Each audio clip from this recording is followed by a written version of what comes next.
Everyone. This is Yana Parker, President of Seattle Special Education PTSA for a little while longer. This is our general membership meeting, which is going to be the one before last of this school year. We can go to the next slide, I believe. So we're just going to go over a few things. If you need an ASL interpreter, then click, or the Spanish interpreter, click on the interpretation icon on the bottom of the screen. It's like a little globe, and choose your channel. Next. Okay, and Sherlyn, go ahead and take it away for land acknowledgement. Okay, oh, I'm muted. Okay, wait a minute. I'm just trying something. You're not muted. We can hear you. Okay. Most, if not all of us, are here tonight on the land of the traditional home of the Coast Salish and Duwamish tribes, and the traditional home of all tribes and bands within the Suquamish, Tulalip, Snoqualmie, and Muckleshoot nations. We recognize their sovereignty, self-determination, and sacred spiritual connection with the land and water. Acknowledging we are on stolen land is a small step to honoring the past, present, and future of the people who have been here since time immemorial. This acknowledgement only becomes meaningful when combined with accountable relationships and informed actions, which is why I chose to pull some recent headlines, and also some information about this Jamestown's Skallam tribe. My apologies. Thank you.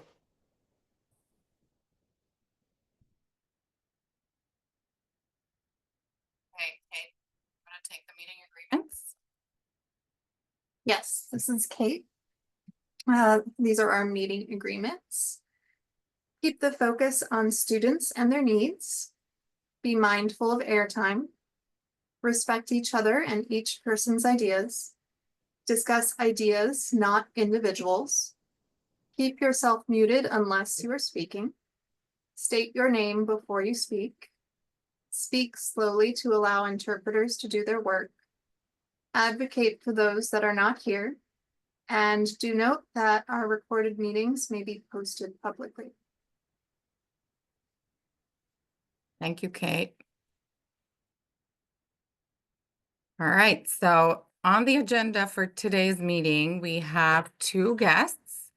Devin Gurley, the Executive Director of Special Education and Inclusion, and Chelsea Palmer. I saw Chelsea walk in or log in a little bit ago, which is Chelsea is Bridges, the Adult Transition Program and Transition Specialist in Seattle Public Schools.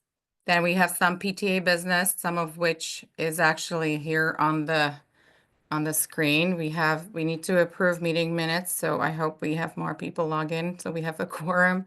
Then we have mission and vision update for our organization, treasurer report, committee reports, and some announcement. Then we're gonna just briefly talk about the guide update, the guide to special education, which actually I have a question for Devin about this. And then we're going to look over legislative advocacy, kind of a summary if there is one. I don't know if Mel is able to log in today because she had some family emergency. And then we're just going to have roundtables and talk to families or talk to parents or whomever logs in, teachers and students, hopefully. So we can go to the next slide. All right, so I just introduced Devin and Chelsea. Thank you for being here tonight. We're going to start with Devin. Hi, thank you for being here. And I know you have some updates to share with us, so I'll just leave that up to you. But I do have one question as we are updating the guide, and I'm going to start with it just because I worry I'm going to forget. So we're updating our guide to special education, and I know you're aware of it, and we're hoping to be done with it with translations and everything in the fall, probably sometime in September. And we were hoping to partner with Seattle Public Schools to share this resource with families. We have great feedback, not just from families, but also from educators. What a great resource that is. And I had at least 3 people in the last month, 3 educators ask me if this could be, this resource could be linked on SPS website so they could feel comfortable sharing this resource with families. So I'm wondering if we could get some sort of agreement on that, or at least navigate how we have to go about that. Sure. So good afternoon, good evening, everybody. This is Devin Gurley speaking. And I think that sounds great. What I would love to do is take some time to look through it with SCPTSA leadership and some of my team, just to make sure that we are in alignment with just the ways in which we have processes in Seattle Public Schools and all of those things, so that we can make sure that the guidance and support that SCPTSA is giving to families and the guidance and support that SPS is giving to families I is don't know, but Devin froze for me. Am I frozen? No, you're not You're frozen. Yana's frozen. This was Sherilyn. I think there was a freeze, a brief freeze. So- Yana, this is Sherilyn. Yana, it was you. Apologies, I'm gonna tell my gamers to stop gaming.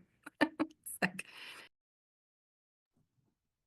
So yes, I think it's a fantastic resource, and I just want to make sure we have alignment with SPS procedures and practices and SCPTSA guidance. And I'd like to just get some time with some of my team and some leadership with Seattle Council PTSA, and so that we can get it moved forward. yeah, so I will say this is something that you might not know. We actually have talked to Torres Morales, Dr. Torres Morales, about sharing it when we have the newer version. We're adding some pages. We are hoping to, well, we have agreement from the Office of Educational Ombuds, as well as OSBI staff to review from a special education attorney and various different stakeholders and partners in the community, in the special education community in Washington. So we're going to share when we have the draft of the final draft. We're going to share it for feedback before we translate and print it, etc. So we're happy to share with Seattle Public Schools as well as a preview. You know, we are using resources that are available on OSBI website from various state and federal resources. So, you know, we make sure we have the review just like we did the first time around, because we want to make sure we are providing accurate information. Yeah.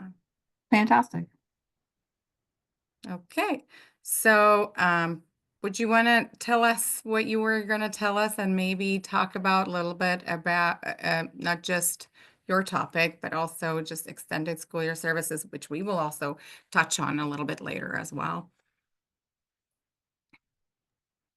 Sure. So I was going to talk a little bit about coordinated comprehensive early intervening services. Go ahead. Yeah, go ahead. Yeah, take it I'm away. just, I'm letting I'm it just, up to you. I think I might be freezing again. no, you're not. I was just pausing to let the interpreter catch up to all of those words. So, but I think we lost the interpreter as a pinned person. There we go. Okay. So the shorthand version of that is called CCEIS. And so what CCEIS essentially is a federal designation from the Department of Education, Office of Special Education Programs, that says that we have a significant disproportionality, which is 3 times or more the risk ratio, for disproportionality in one of 12 different indicators. And so about 5 or 6 years ago, Seattle Public Schools was considered significantly disproportionate in 6 different areas. And we got down to 2 years ago, we were down to 1. And so last year we actually met the threshold to be removed from that identification. And so we just got our preliminary report for year 2 that not only are we still not, we're in year 2 of no designation, but we also have continued to drop our numbers of disproportionality to the point where we are significantly below even being close to another threshold. And so some of the most recent areas that we have made progress in include special education identified students being disciplinarily removed from school, so suspensions, for 10 or more days, of Native American, Alaskan, Indian students identified as specific learning disabled, and Black students identified as having an intellectual disability. And so so those are the 3 areas that we have most recently come off of the list for. And just wanted to make a statement too, that even though we are no longer on the federal list, it is still a significant priority for us. So we are continuing to allocate our resources and our efforts to continue this work, this amazing work that my team has done in partnership with families, in partnership with schools, and in partnership with the state, to the point where we've been asked to present at various leadership groups within the region. Some of our work may get adopted by OSPI. We're working with some partners across other districts on that as well.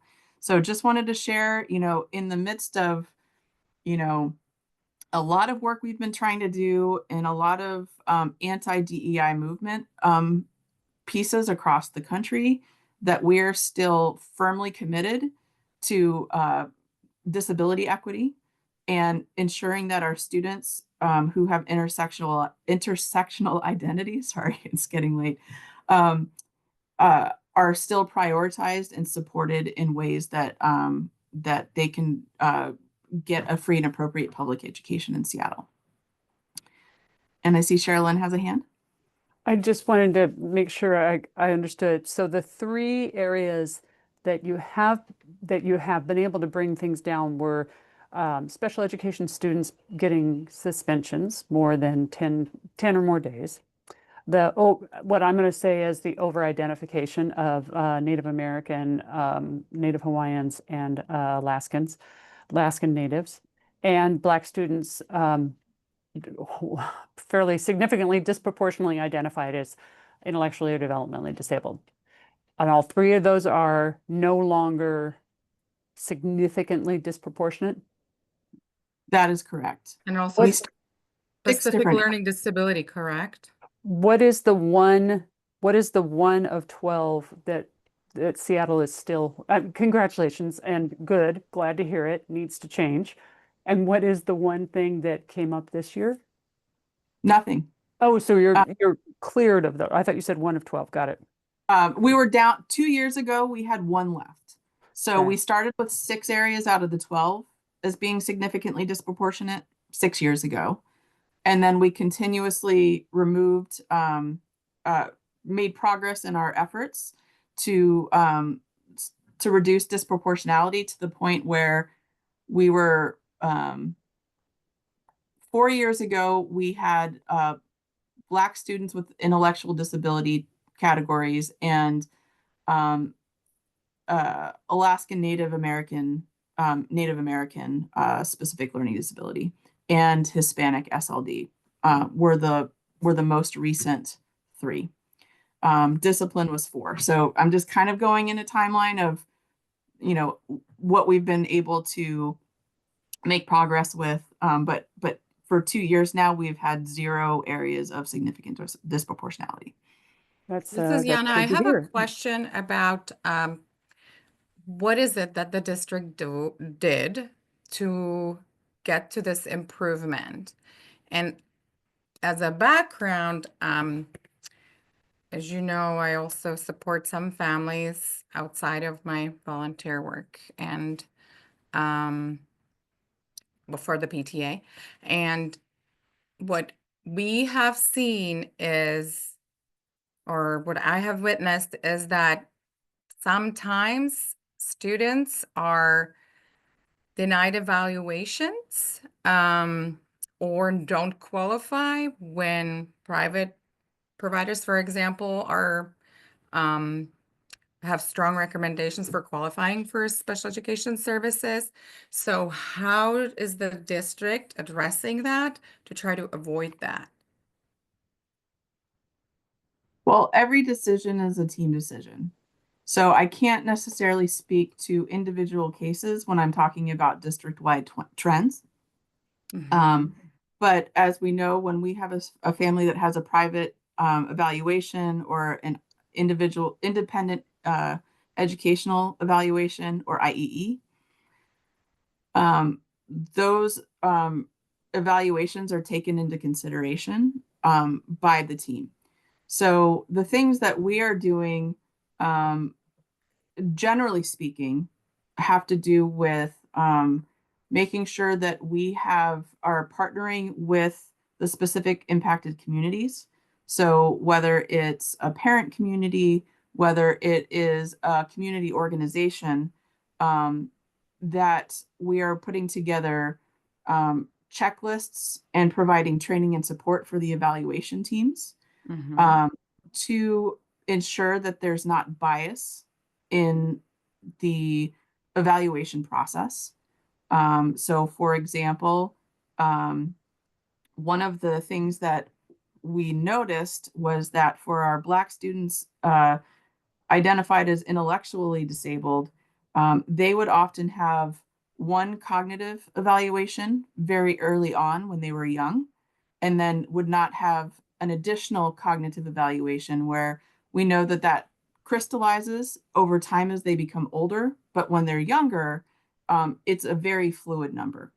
But then what we noticed was our white students with disabilities were given that cognitive evaluation at multiple points throughout their educational career.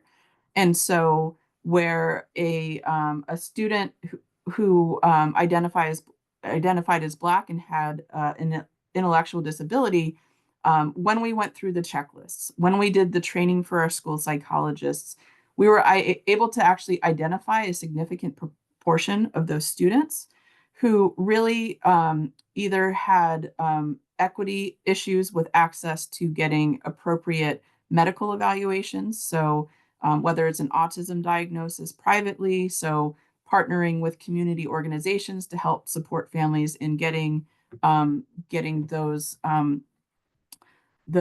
appointments and being able to get those diagnoses privately. Whether it was the fact that um, a cognitive evaluation when they were very young or maybe had limited access to education was very skewed in a direction that was not in alignment with their performance as a student, which was then contributing to over restriction and to more special education setting type placements. And so, because what we know is that generally speaking, when students have access to high quality core instruction with appropriate supports, they make more gains than students who are pulled out of general education for intervention, meaning essentially we can't intervene our way out of high quality core instruction. So those are just some of the things that we have been working on. Yeah. Hang on, Sherilyn. Okay, this is Yana. Okay, so I'm wondering, since you mentioned this, so there was training of evaluators that was happening, and that's what really was the main thing that did it, the improvement? It was a contributing factor. Yes. Okay, thank you so much. Okay, Mhm. Sherilyn? This is Sherilyn. I was wondering how the move to extended resource and the elimination of the social emotional learning pathway, did that help with some of this? I think it has helped maybe indirectly. Hmm. What I would say more is that the collapsing of formerly SEL or social emotional learning pathway and access improved students' least restrictive environment. And so with the uh, SEL having the 10:1 to 2 ratio, but extended resource having 10:1 to 3, there's more staff available to support students in their least restrictive environment. And so what we're starting to see is that trend of our youngest learners, our K-1-2 students, who are really able to start their educational career in the general education environment more. That is really helping build that academic momentum and rigor that is helping them be more successful as they age up. What we are seeing takes a little bit more time is our upper intermediate students who started their educational career in an SEL program that may have been more restrictive, that the gap in that high quality core instruction, we're having to work on remediating that even more to support them because they didn't get access to that when they were in their primary elementary time. And this is Sherilyn. I just am going to inject a little editorial about the part where the district set its, or the school board set its 5-year goals, whatever, 5, 6 years ago, with high achievement for Black males and ignored disability. And how important it is to, as you said, recognize the intersectionality and addressing those needs. Thank you, Sherilyn. No, that is absolutely correct. And I know that this community has advocated tirelessly to make sure that we center students with disabilities. And I'm doing my part from inside the system to make sure that our students with disabilities are also centered, but that we also remember that students with disabilities are general education students first. And one of the pieces there is we need to make sure that they have access to everything that their non-disabled peers have access to. So, so that's been a big push of the work that my team and I have been doing as well, is really focusing on MTSS or multi-tiered systems of support, as well as universal design for learning in training and setting expectations from the director level all the way through to the classroom level. And I brought this up when I presented to the board audit committee in December, but it's going to take a good 5 to 7 years for a systems change this significant when Seattle operates in a very site-based way to be able to lift that change. But you know, we're making progress. I've got some pretty fantastic buy-in from multiple departments. So we're really working on de-siloing that so that we can model at the district level what we want to see happen in the classroom. So it starts with having a very clear vision, very clear expectations, and modeling centrally what we expect to see. This is Yana. Thank you, Devin. We really appreciate your work on the inside. Even if we don't see it, we know you're doing it. But that also doesn't exclude us asking questions, right? So I have one more, and then I know this is a very long day for you. So unless somebody else has a question, we're probably gonna move to our next guest. But so this keeps coming up in about every sip and chat, every community meeting. When is Seattle Public Schools going to start training staff across the board, across the district on the co-teaching model?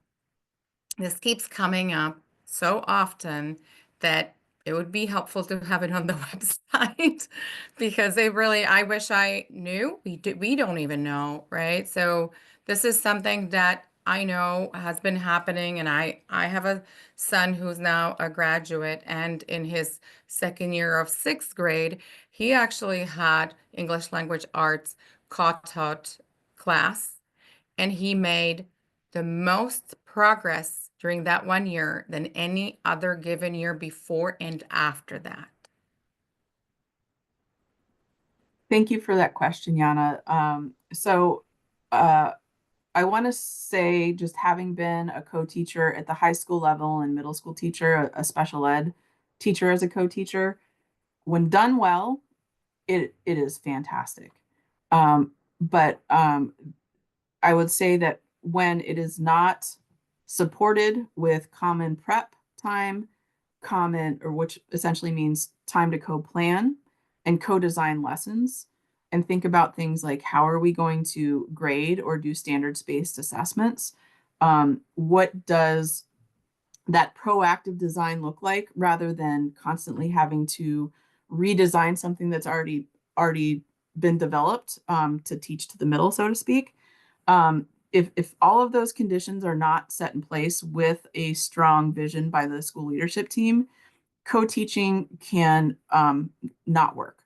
And so what I like to say is that co-teaching is one of the methods through which inclusionary practices and support for students with disabilities in the general education environment can happen. There are multiple ways in which it can be effective. And so what we have done specifically with co-teaching is we want to make sure that we're not just saying go co-teach without working with our principals, working with our central office leaders who support principals, and working with our teachers to understand all of the conditions that impact the ability to have effective co-teaching. Because if we just say go co-teach without all of those things in place, it very often is not effective. I've had some fantastic personal co-teaching experience with my general educator. I've also had some co-teaching experiences where the general education teacher told me to sit down publicly in front of a class when I was supporting a student. So, and unfortunately, the reality is that still does happen today, even though, my teaching career was a long time ago. So we are providing co-teaching professional development. We offer it during an instructional summit in the summer. We talk about it as a method for inclusionary practices from the special and effective co-teaching not only supports students with disabilities, but students, going back to the intersectional piece, students who might be highly capable and have an IEP, students who might be multilingual and have an IEP. And so the other thing, in addition to making sure that you have the kind of scheduling conditions and the mindsets for driving the teachers, is that you need to make sure that the relationships between the co-teachers are positive, that you need to make sure that the mindset of the general educators is one of inclusion, that all staff believe that students are capable of rigor and achievement. And so, to be quite honest, like some of those things we're still battling with in Seattle Public Schools. And so I'd say, this is one piece in our overall bigger picture of how we'd like to get there. Right. This This is is- Yana. Thank oh. you. I wonder, I'll let you speak, Sherilyn. I wonder if the buy-in really is a challenge at the leadership level. Who do we need to talk to as an organization, as PTA leaders, to make sure that they are on the same page with the special education department? Because, I think I'm going to be out of the district as a parent before it feels like it, before the tools and the strategies we already know work and work well are going to be actually implemented on a regular basis and consistently in every school. it really seems disheartening to know that there was a talk, I think about 21 years ago on KUOW about co-teaching and how well it works and how we're doing it in SBS. And I remember somebody sending it to me as like, huh, look at this. And here we are still talking about it. So, who is it? Because I do know from we do hear that the challenges are at the administrative level, at the school or special education supervisors at times. But, and at other times it's an evaluator who just decides that the student needs to be um, served in this and that environment as opposed to IEP team making that decision. So I'll let you speak, Charlene, when let's allow Devin get respond to this. If there's a way you can respond. I know I have run-on sentences at this time of the day, so sorry about that. All good. What I would say is that it's not a particular person or group of people, that really, when we think about it, when principals go through their training to become principals, there is little to no instruction or coursework in special education. So what we're really working with is we've got some buildings doing it really well. We've got amazing partner principals in many schools. It's inconsistent. And what we find is that oftentimes the resistance is because of a lack of understanding or knowledge or background. And so that's how I have to approach it when I work with my colleagues at the leadership level, is really building their capacity to be able to lead this work. Because a lot of times that rigidity and that pushback comes from not being able to understand it. And so one of the things that we have done as a department is that we have partnered with the regional executive directors, who are the principal's bosses, and we have a 45-minute to an hour slot in every monthly principal PD just for special education, where we are really building up the special education leadership IQ, if you will, of our collective principal leadership core. And this is both with our principals and our assistant principals in an effort to build capacity to help that work. So I'd say that some of the work that special education PTSA can support is if you are on BLTs or your individual, partnership with your buildings that your students attend, is to really kind of go from that inquiry standpoint or stance of saying, what are you, help me understand, like, what is your approach to this? Are there things that you need help with? Because we have our program specialists out who really do a great job of helping build the teacher capacity, and then our supervisors who really work to help build that principal capacity. So if we kind of go at it from a comprehensive view approach, then I think that's probably how we're going to be able to lift the momentum in a district that we know is a very site-based leadership model. Okay, thank This- you. Yeah, This is Charlene, go Sherilyn. ahead. This is Sherilyn. I'm going to get in on you, Yana. I was just calling on you. Just to say that, yes, those are the things, kind of the same stuff, but also just that the culture shift seems like it's the biggest challenge. And I had heard just recently that principals have no training in special education when they move into that world. Where does that change? So that really changes in the I know PESB, Professional Educator Standards Board. I do a lot of work with them on the special education training and standards. And I don't know if PESB does the leadership ones as well, but really thinking about what do coursework requirements need to be at administrator preparation program level need to be. Because if it doesn't include pieces around all of the areas of an identity that a student shows up with, whether it's, you can say the same thing about multilingual, you can say the same thing about highly capable,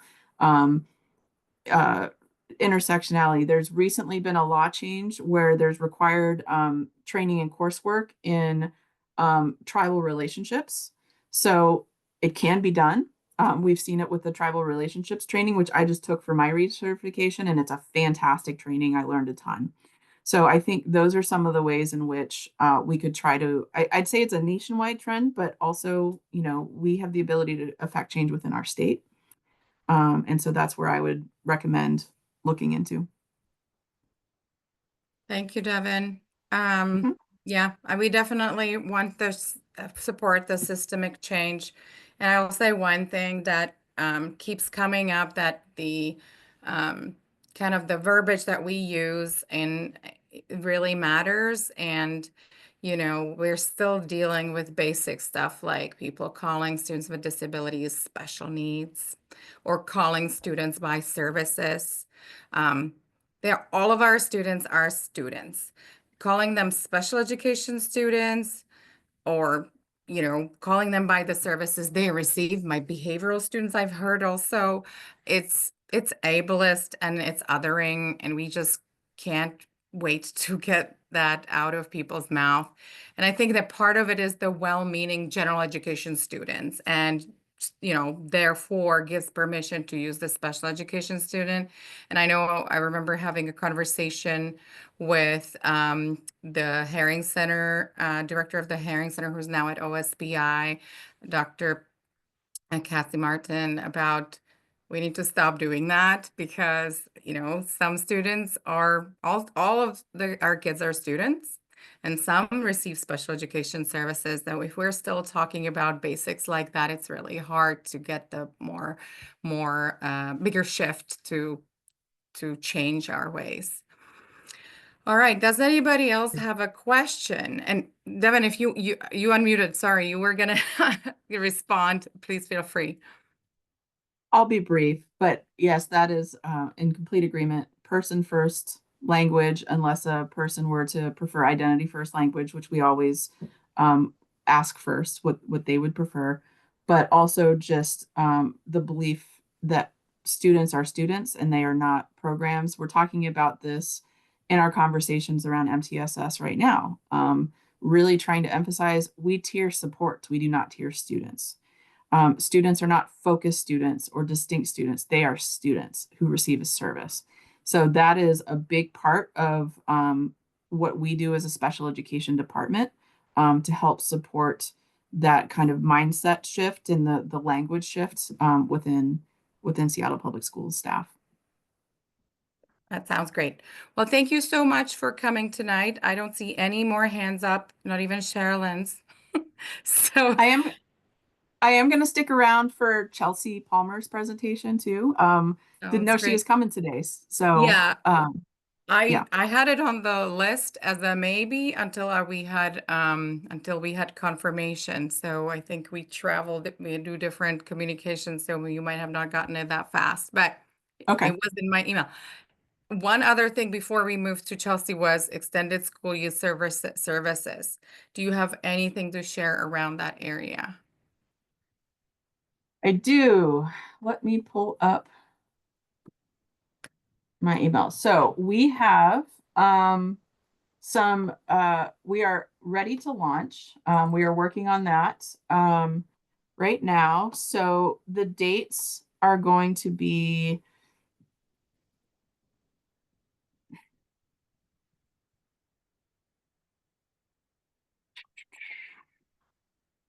I want to make sure I get this correct. Um, July 8th through August 2nd. And we have right now, we have co-located sites at Kimball. James Baldwin is going to be a DHH site. Olympic Hills, Hazel Wolf, and Orca, which is going to be co-located with our medically fragile programming. We're also going to have ESY specific sites at South Shore and our Bridges programs. And then we're also going to have a co-located site at Concord. And so my team is working on hiring the staff, getting all of the student assignments put together, and everything so that we are prepared to launch in July. So much. I am glad to hear that you are also in Southwest Seattle because a lot of our families from different would have to travel across town, and we've done it. And I will tell you, at the end of it, we were like, is it actually worth it? Because the travel time for our students, specifically if they have some sensory challenges, is a burden. So yeah, I'm glad to hear that. That's great. Thank you for the update. I guess any more questions for Devin? Since she's here with her time. Okay. All right. So let Oh, me just, sorry, this is did you, Sherilyn. oh, I didn't see your hand. Go ahead. I just jumped up. Just one on MTSS. I know MTSS and special education are different. Um, I hadn't realized until about a year ago, or I was at maybe earlier this year, that MTSS, well, for example, wasn't rolled out at Roosevelt when my kid was there, and just that I'm aware of that. Is MTSS now in all schools? So every school is doing MTSS in some form. In some schools, um, we like to consider MTSS as a framework that also includes a process for supporting students using data-informed decision making. And so we have a lot of schools that have a lot of effective pieces in place, but they need a little bit more support with really thinking about it in a more comprehensive and systemic way. And then we have some schools that are just doing fantastic, who have a lot of the pieces in place. And so our goal in Seattle Public Schools is to have a district-wide framework that is going to be supported. One of the things you might notice if you look at the superintendent procedure, um, I think it's 2163 on student supports, is that it says full MTSS implementation by the 2013-2014 school year. So there are things at multiple levels that we are working on with MTSS that is going to, I've got a committee that I'm working on, that I've got a lot of folks who are really enthusiastic about lifting this work together. And I am also proud to say that it is going to be the focus of School Leadership Institute, or the summer training for principals this summer. So one step at a time, but we're hoping to get there and have every school be able to do that. Because I'll just say, from a personal level, I was at my nephew's evaluation feedback meeting, and he lives in Fairfax County, Virginia, on the other coast. And through that meeting, multiple staff members there were able to articulate their MTSS process, what they do in terms of supports for students who have various level needs. He's a twice exceptional, wonderful kid, and so they were able to talk through an MTSS framework about how his academic challenge and his social emotional needs are going to be able to be supported, not just through specially designed instruction, but also through what they do in their classroom. And that was like, I was just like, this is what we need in Seattle Public Schools. We need all teachers and teams to be able to know, understand, and be able to speak to this. So that's where I'd like to go. Sounds great. Thank you, Devin. I had somebody message me, and it seems endless, and if we don't need to go into that, but it was a question. What is the difference between the federal monitoring and the state monitoring? Because and I've seen it too, there was Seattle Public Schools was monitored by the state in terms of special education, and I saw that, I think, in the fall still. And I guess if you have like a sentence or two about just what is the difference between those type of, and where you are on that. Where's the district? Not you. Where's the district on that? So federal monitoring is the disproportionality work we talked about. The state monitoring is that annual determination level, which does have a federal component to it. So we, many years ago, were at determination level 4, worked our way up. We were at the highest we've been for quite some time. We were at determination level 2, but only for one subset, which is on-time early childhood evaluations. And we missed that by, I think, 3 percentage points to be a determination level 1 this year. So we have been redoubling efforts to ensure that we have on-time preschool, timely preschool evaluations for our students to start kindergarten with those evaluations and IEPs in place. So we're really hoping that we get some good news in the fall for our determination level. Right, because I remember there's 4 levels: meets requirements, needs assistance, needs intervention, needs substantial intervention. So I believe that there was needs assistance still in the fall when we looked it up, when we reviewed it. So, yeah. Yep. And it was just that one specific indicator. Okay. When I started in central office in 2014, we were at determination level 4. So Yes. I've Yeah. been through the whole thing with our. And change takes time, right? So, like you said. Yep. All right. Thank you, Devin. Thank you so much. We're going to turn it over to Chelsea Palmer. Thank you so much, Chelsea, for being here. It's nice to see you again. Yeah, nice to see you too. I can share, right? I think I have Yes, sharing you should capacity. be Okay, able to now. great. So I am Chelsea Palmer. I use she, her pronouns. I am the program specialist for Bridges. Today I will be talking to you about my program, Bridges. Give me 1 second. Sorry, I recognize that I use Microsoft Teams all the time, and that Zoom is a challenge sometimes for me. Okay. All right. For sharing, you mean? Oh, Yeah, you got can it. you guys all see that? Yes. Oh, great. Okay, okay, so we'll be talking about transition services. Transition services are defined as encompassing both planning and instruction specifically intended to prepare students for education education working in life after high school. For the Chelsea? intent, oh, yep. Hi, this is Cheryl Lynn. Hi, We're Cheryl. seeing it, can you put it in presentation mode just to make it a little bit bigger? Oh, is it not in person? Oops, my bad. Hold on. That's all right. We have a preview of your other slide. I just realized it's sharing on the wrong screen. I apologize. 1 second.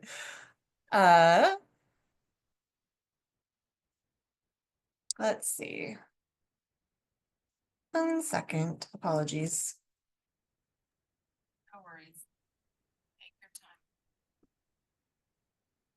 Can you see it in presentation mode now? Yes. Okay, great. Okay. So for the intents of this talk, I'm going to be talking about specifically and largely the 18 to 22 transition program that we have in Seattle Public Schools called Bridges. I am going to briefly touch at the end just on some resources folks can use while students are in high school, but we'll be focused on this for this time. And just for context, for anyone who doesn't know, but I imagine you are all informed, that the governor signed into legislation last week that students now age out at the end of their 22nd year. So you'll see throughout this that it says 18 to 22. In the past, that had been 18 to 21. So that is a big shift. So Bridges is a program that serves adults with disabilities, 18 to 22, who continue to need special education services once they've completed grades 9 through 12 to meet their unique post-secondary transition goals. I'm the program specialist for it, but our supervisor is Rob Vanderstoot. Some questions that often come up are about what Bridges does versus what it doesn't do. And what it doesn't do is provide traditional academic classes. Students coming to us have completed their core academic classes and reached their graduation pathway typically. And students in Bridges are now focused on their transition goals and their support goals. Their specially designed instruction moves to being pivoted around their transition goals and helping them move from school setting to adulthood fully.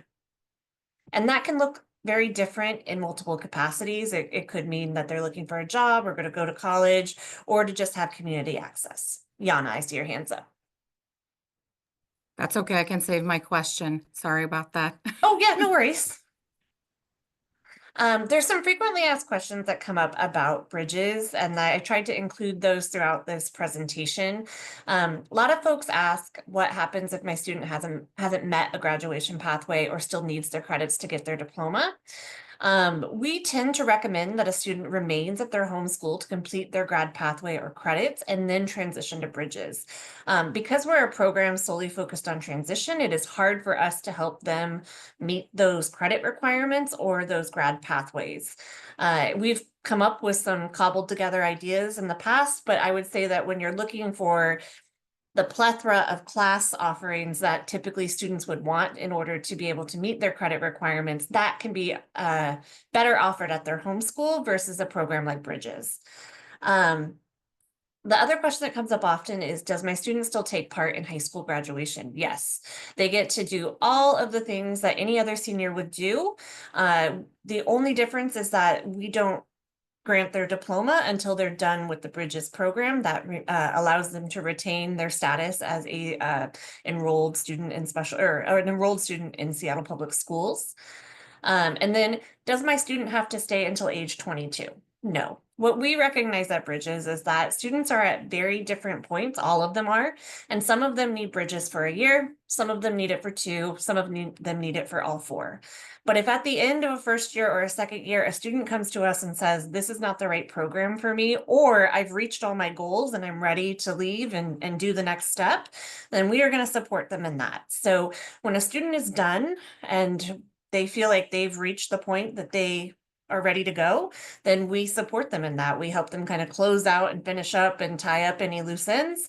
And then at the end of that year, we grant them their diploma and they are off into their next phase of life. This is Yana. I guess I do have a question now. So Yeah, are you absolutely. saying that even though a student meets all graduation requirements, if they have an IEP, they can still stay in the school district? Yes. So if their focus is transition services and the team determines that a student continues to need services to support their transition to adulthood, then we retain them and keep them and move them into our transition program.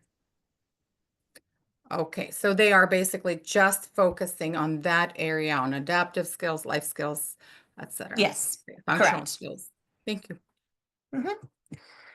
For those students that do come to Bridges, we offer a multitude of different opportunities. And I say a multitude because not all of these apply to every student, because we know that our students, especially when they reach adulthood, are going to be focused on multiple different things and they're not always all aligned. So we try to provide multiple volunteer and job training opportunities. We provide workplace behavior training, learning opportunities. Our teachers like to call it Adulting 101. So things like budgeting, finding housing, transportation, cooking, hygiene, that kind of stuff. We talk about opportunities to further their education and training in their areas of interest. We work a lot on community access. We work with students on how to make and keep friends as an adult, how to access the community events and find interest as adults. We find it's really important, and as a whole, as Bridges staff, that we recognize that employment and secondary education are not the complete and total view of what it means to be an adult. Actually, that largely we want our adults to also be able to find the things that they love that bring them joy in their future. And so we work a lot with our students to find community, to find friends, to find things that they're going to love that fill their bucket at the end of the day. That is not just employment and not just secondary education. We help them with those things too, but we recognize that those other things are just as important. We also work very hard to make sure that our students are connected to any adult service agencies that they may be eligible for. I wanted to do a quick definition break because I recognize that adult services get very confusing and very sticky. So DDA stands for Department of Developmental Disabilities. If a student qualifies, this program provides folks with disabilities support to live as independently as possible.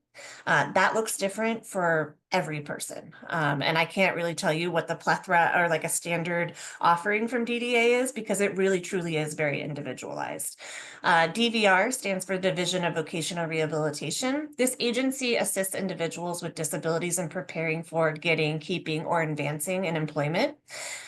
Both are for for DVR, it's a lifetime service, but what will happen is when you're going through them, they'll do an initial assessment. They'll keep you on their books until you find full-time employment and they are assured that you're going to keep it. And then they'll close out your case. But if you ever need to retrain or you lose your job and you need to help finding a job, they will reopen your case and serve you again in the future. So just so you know, that's kind of how DVR works. DDA, on the other hand, tends to stay with you throughout your lifetime. PREET stands for Pre-Employment Transition Services. These are a set of services offered through DVR designed to prepare students with disabilities for post-secondary education training and employment. PREETs occur when the student is in high school or in their transition program. They don't occur outside of the educational setting.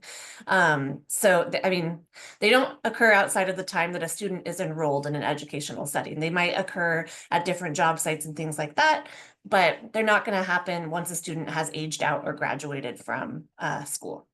And then S2W stands for School to Work.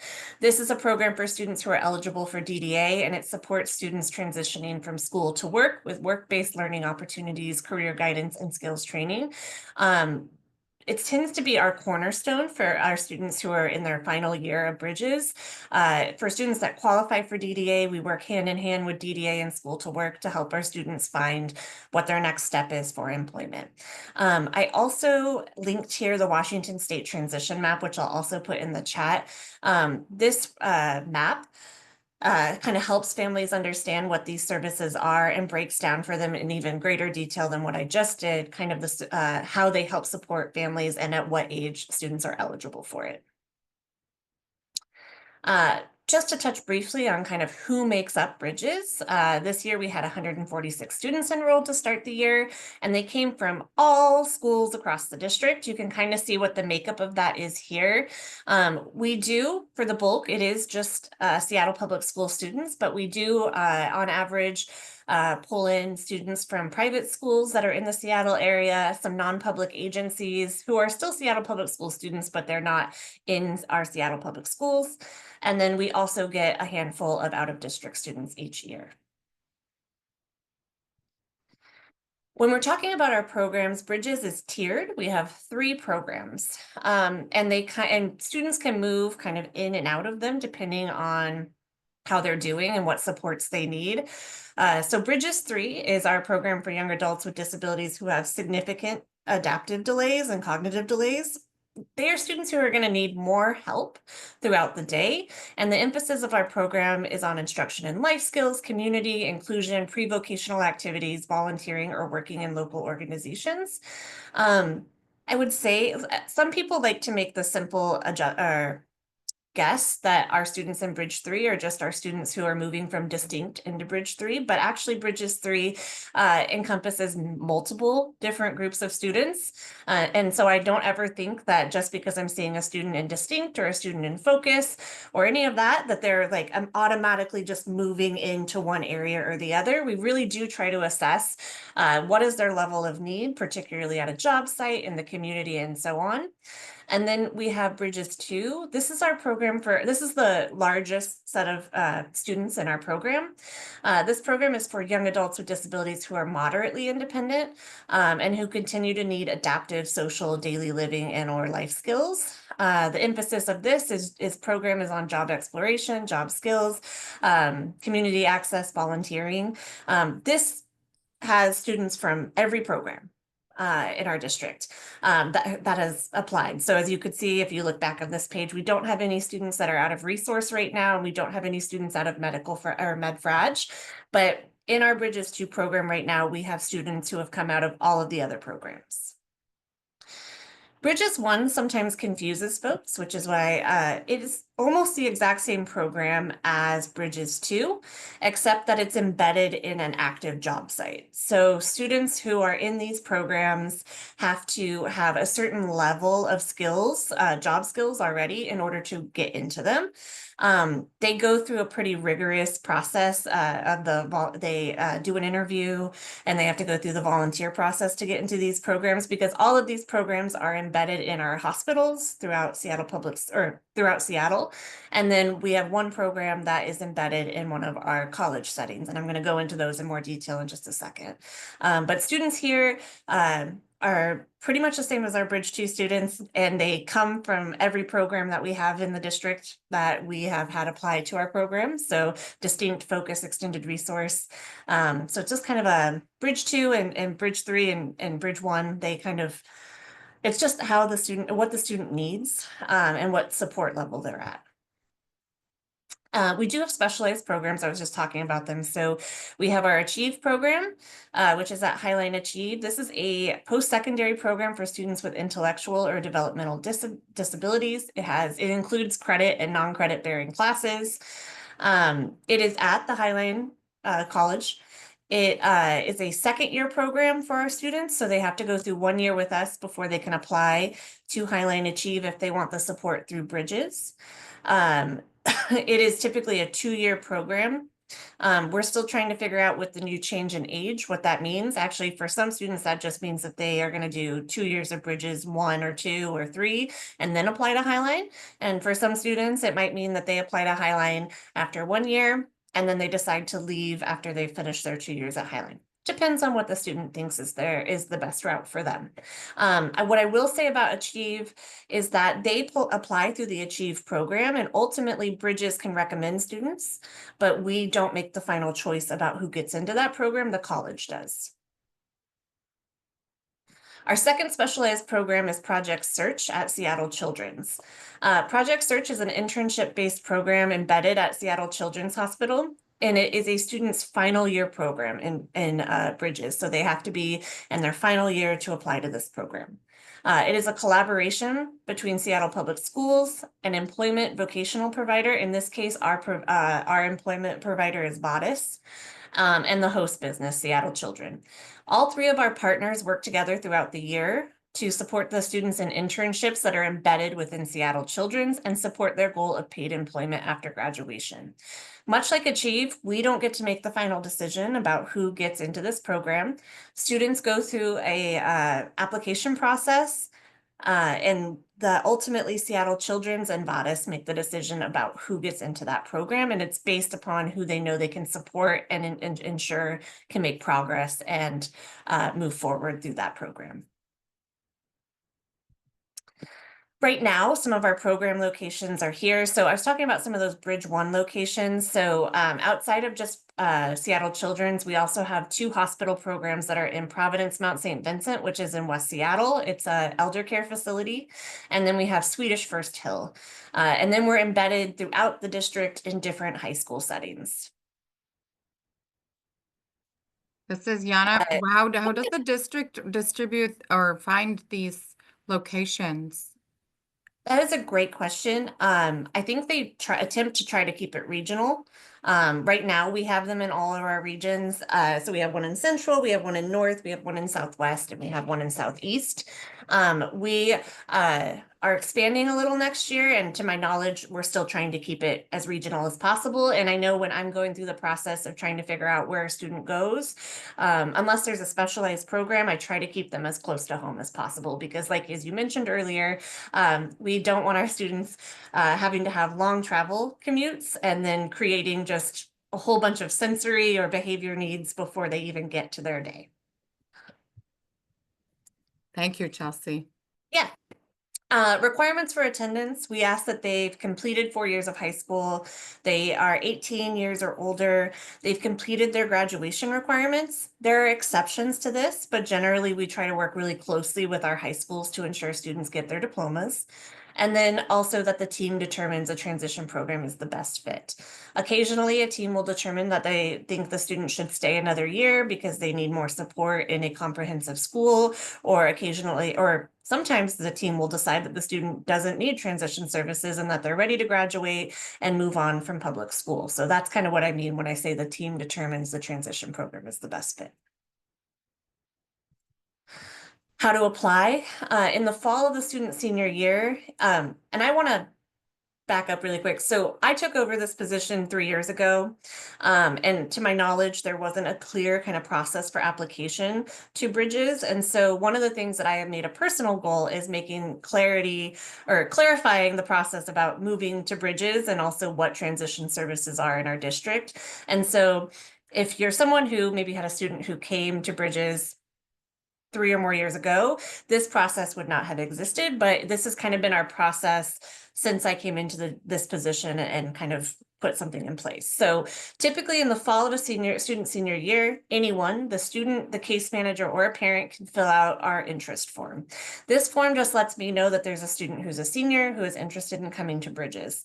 I will let you know that I also pull all of the seniors for that year, and I individually email teachers the application forms so that they have those and can distribute them out to parents too. Once the interest form is in, I send out it says applications, but really what it is an interest for or a survey form for the teacher, the parent, and the student if they're able. These just help us get to know the student. Once we have all the applications in and all those forms in, I and sometimes some of our teacher leaders go out and observe our students and determine kind of what level of support we initially think that they might need if they come to Bridges. And then what happens is in April, we send out initial placement offers. So these offers are, hey, here you're going to be at Bridge 2 at Ingram. Here's your case manager. And then we invite people to come out, see our tour, get to know our case manager, meet some of the students in the classroom. Does this always happen like absolutely in a row? No. Sometimes we have folks that don't make a decision that they want to go to transition services until March of their senior year. And am I telling them no? Absolutely not. We work with them to get all of that paperwork filled out and go through that process. So don't think that if you miss a deadline that it means that you're completely ineligible. It just means that we're working on a shorter time frame than this. And ideally we're working for the majority are following this process, and then the few are kind of in that secondary piece.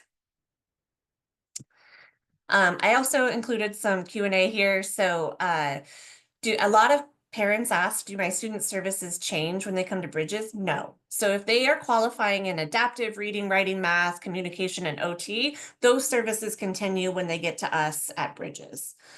We have OTs and SLPs and PTs and adapted PE specialists that work with us.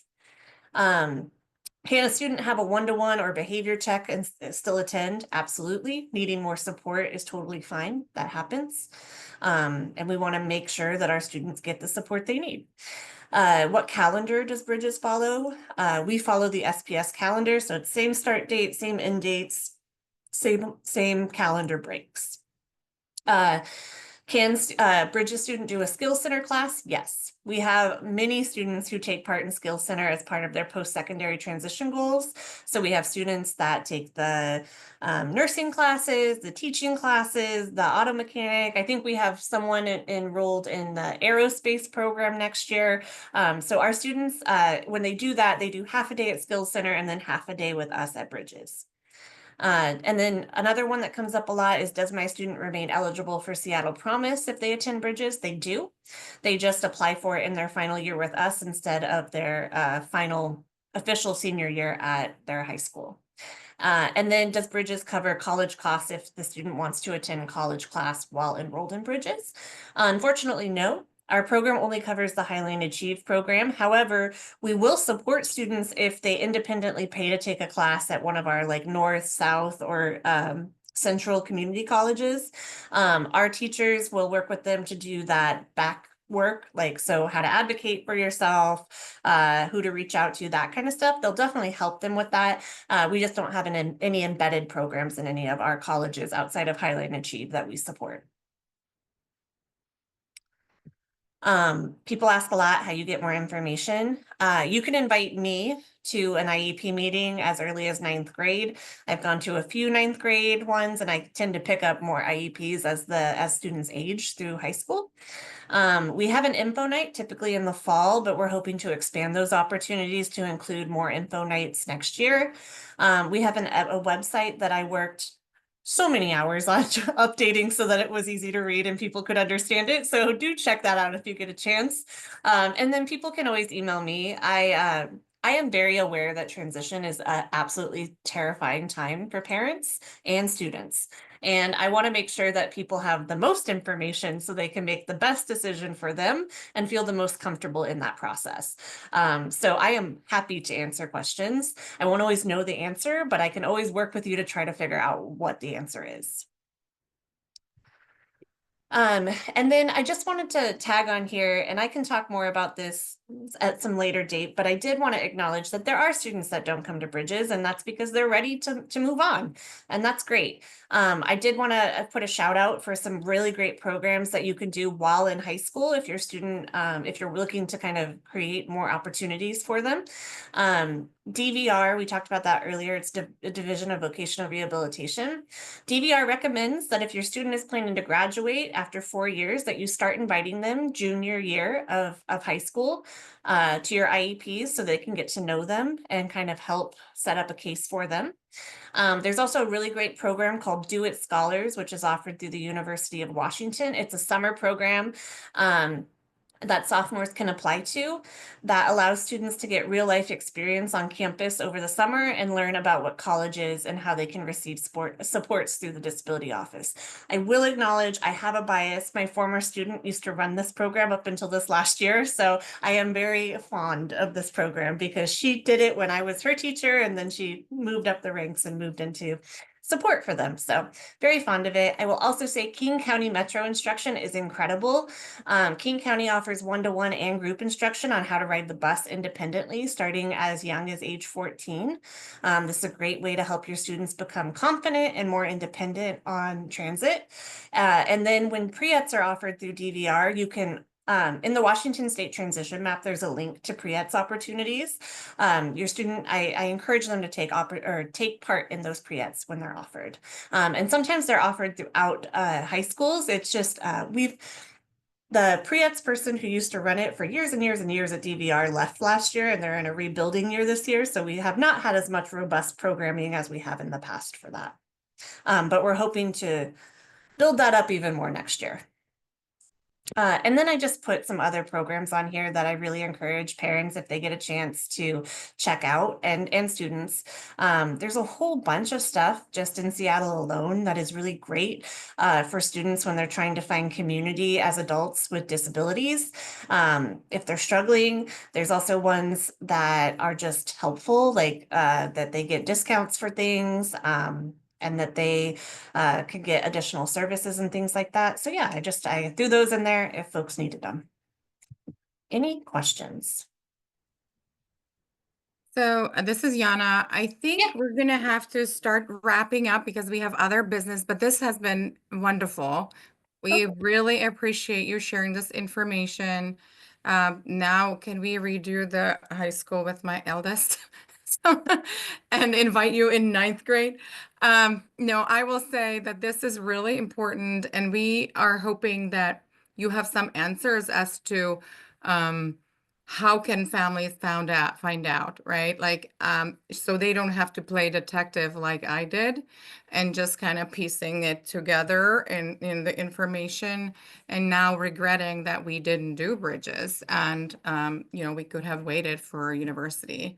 But I think information just is the basic foundation for making the right decision. So, unfortunately, my family didn't know, but we hope that maybe this particular presentation could be shared with staff, administrators, maybe be on the district's channel and, on YouTube or somewhere, or posted on the website, because it's a wonderful resource, wonderful overview, and just triggers more questions. And kind of brings the information out from under the table, right? Yeah, and I will be clear that I'm aware that there is an information gap for parents in as they move forward and think about transition. That's partially part of what I'm doing, and when I'm not just focused on bridges, is I'm doing a lot of professional development with our educators. This year, I went to every high school and did presentations on bridges and transition services and agency linkage, which I'm hoping to continue through next year with our go back essentially to our high schools. But I've also moved into doing professional development with our pre-K teachers, and next year I'll be doing it with our elementary and middle school teachers, because what we know is that transition shouldn't be just a conversation once a student turns 16. We want parents to be informed and students to be informed about what their options are moving forward as early as possible, because these are big decisions and we don't want them to be rushed decisions or decisions that feel made in the dark. And so that is something that I'm very dedicated to in this role, is making sure that as many people as possible have the information and they get the information multiple times through their time in SPS. This is Yana. Thank you so much, Chelsea. And we very much value this. I will say that being a parent in SPS since, more than a decade and a half ago, it was very rough. And also families shared their experiences, and when they were not good experiences, and I know you've heard me say things that, people share this, and I don't think we should be doing that, or we should be doing something. We do see that there has been a great progress in the last few years for adult students, for the services. So we really appreciate your work and your team's work. Thank you so much for being here tonight. Yeah, thank you. Have a great evening. You too. Okay. So, Devin, you had one more thing to share about the Bridges program, and then we're going to move on to the next thing. Sure, I will be super brief. Just wanted to shout out Chelsea again.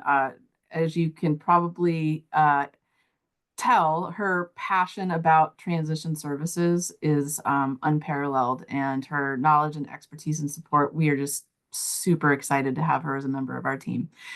I was just going to share an update. There will be formal communications coming out by the end of this week around the Bridges location at the Southwest Seattle site, which is Old Rocks Hill. As many of you are aware, there have been some security incidents that have put the safety of our staff and students in jeopardy. So we have worked with the superintendent and his leadership team on identifying an alternate location for both the Bridges classrooms for next year, as well as the Interagency Southwest classrooms for next year. So the Old Rocks Hill building will no longer be used as an educational site for our students, as far as I know, as far as I'm aware, moving forward, without substantial investments into the infrastructure. So we are looking at locations at Chief South High School for the Southwest classrooms. And as we know, there were the Southeast classrooms for Bridges at the Rocks Hill site, while the Rainier Beach High School renovation was happening. Yeah, did I say it right? Rainier Beach. I just had an email about Rainier View, so I just want to make sure I got it right. And so those classrooms were just planning to naturally move over to that site for next year. And so we will be working with our comms team and to develop communications for both communities. And those should be going out by the end of this week. So I just wanted to share that information. This is Yana. Thank you so much, Devin. Thank you so much, Devin, Director Gurley. And we appreciate you making the time in your very busy day. I know this is especially difficult time in the spring and very busy, and not just spring, but the budget and all that's happening on the federal level. So thank you again for coming. Thanks. Take care. Have a good night. You too.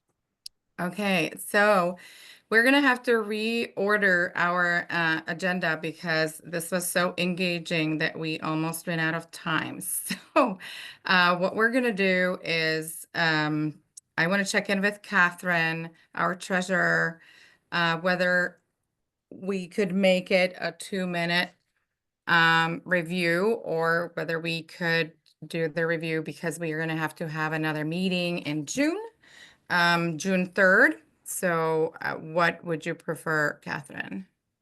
I can hold until the next meeting. Okay, thank you. Wonderful. So next meeting is going to be June 3rd and we're going to have elections. So please come and nominate also before that. Sherilyn? You were going to talk about just, we can't approve, we don't have enough people to, members to approve the minutes, et cetera. So we're just going to look at what the upcoming events are. I just need to get to the slide deck. I had I closed out think of it. Kate is going Oh. to share if, And then Kate, if you just did a refresh on it because I had finished the slides during the presentation. Well, briefly, as Jana was saying, June 3rd is our going to be our special election night version, like voting and treasurer. So we've got politics and money on June 3rd. Not really politics. Then on June 8th, we have our afternoon or Sunday at the park with the PTSA. And that is from 2 till 4:30. We're going to do this at the North Acres Park, which is it's between 130th and the freeway. It's close, very close to James Baldwin, very close to Ingram High School. And we'll have different activities there. It will be an open space, so if that's an issue for some folks, we'll work on that next year. And then tomorrow night is a sip and chat at 8 p.m. And this information will be on our website. okay. We didn't get to that.